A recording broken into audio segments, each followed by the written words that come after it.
do what you love, because when you do when you do what you love, then you'll naturally love what you do. I know it sounds kind of backwards, but like, just think about it, right? If you genuinely love doing the stuff that you do, you'll be more excited about it. Like, you'll be better at it because you spend more time in it and invest more time into it, so you become great at it, and you'll just, like, life just gets so much better. And the reason why I say that is because for the longest time, for the past 2-3 years, I haven't really been doing what I love. Like, I've been training clients. I learned a lot, don't get me wrong. But what I love doing is talking and getting to know people. And I wasn't able to do that as, to the capacity that I am now that I quit my job. Like, now I'm talking to so many people at USC. Now I'm going out for coffee chats, I'm going out for lunch, I'm hanging out with brand new people, I'm just meeting new people and talking to new people, and I'm getting to hang out with them and just having conversations, right? And that's just something that I love so much. Like, today, I was holding up a poster that was basically like, hey, children moms, would you like a care package for your kid? Would you like us to send them one? And it was just like me talking with a parent. I'd be like, oh my gosh, I saw you looking at that sign. Would you be interested in a care package for your kid? Like, oh, do you have a daughter, son? What year are they? Oh my gosh, your daughter's in their, your daughter? It's their final year. Oh my gosh, their second to last final. They're gonna be super stressed, and I know that they would super appreciate, this care package for you. But the point of that is that I just love talking to people. I love getting to know people's story. And I genuinely can't imagine a life without doing that. And the beautiful part is, right, life is never black and white. You don't have to do only what you love. Because if for example, if you only loved to, I don't know, drink beer, you probably wouldn't be very happy because you wouldn't have any money, right? Maybe you could make it work it out. But like, for example, for me right now, like, I am planning to make money through working at a hedge fund. But that also doesn't mean I can't do what I love, which is talking to people, mentoring people, getting to know people and their story, right? Distilling my lessons to you, right? And sharing my story. And that's just what I love to do. So it's not like I have to do one, not the other. I can do both. And the problem that I realized that I had was listening to all these hustle bros. Like, hey, you have to only do one thing. Yada, yada, yada. And sure, only focusing on one thing will get you really far. But like, you really think about what you want to sacrifice, right? And I think you can be great at multiple things. Like, if you truly, like, let's say you stick to 2 things, right? If you were to do those 2 things for the rest of your life, you will still go so far, like very, very far. As opposed to the person who does one thing, hops to another. Like, if you just stick to those 2 consistent things that you love a lot, then it'll compound over time and go boop, right? Because you're playing the infinite game. You're gonna do it for the rest of your life, right? And so I kind of see options and doing whatever venture I do on my own the same way. Like, while I work during the day on options and learning how to trade, then during the nighttime, I am, in fact, going to be talking to people, getting to know the story, and just being me, like, bringing this energy that I have. Like, my energy is contagious.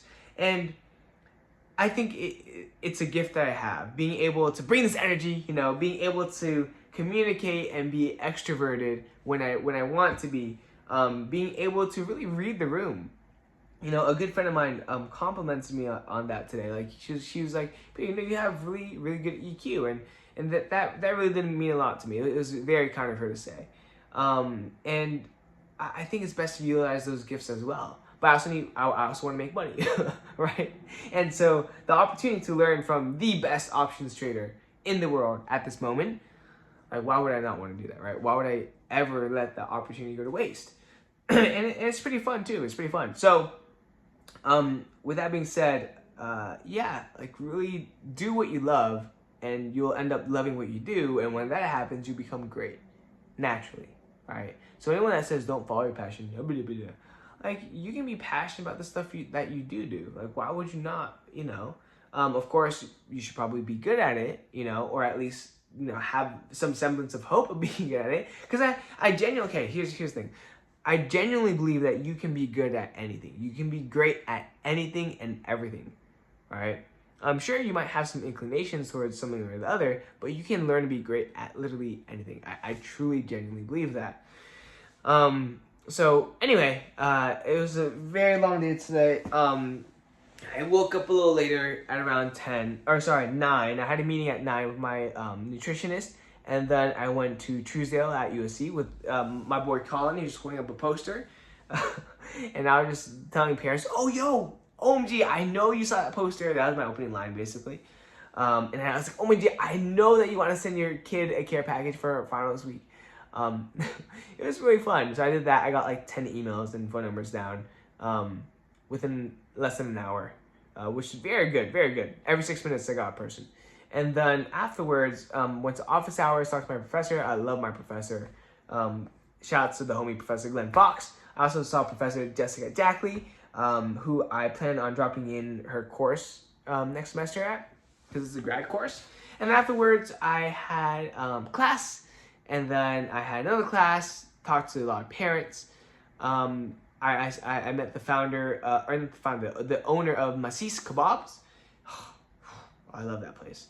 I thanked him for the service that he's provided for my family, the food, beautiful. I had a meeting with my club, Maya, and that's when a good friend of mine told me that, Peter, like, you have, really strong emotional intelligence. I was like, oh, that really means a lot. And I do think that's a gift. It's like, maybe not a gift, just me having to learn how to be, just like reading the room. But with that being said, I'm exhausted. It's like almost 1 a.m. Gotta be up tomorrow for my final run at the Trojan Care Package for the parents. And it's gonna be great. And this is a side note, but one thing I want you to know, I want you to remember this, is that really notice the small things that someone does.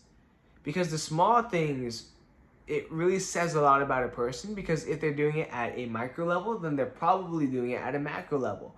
For example, even the smallest actions, if they are shown to be inconsiderate, if they are shown to not really care about you. Oh, my phone died.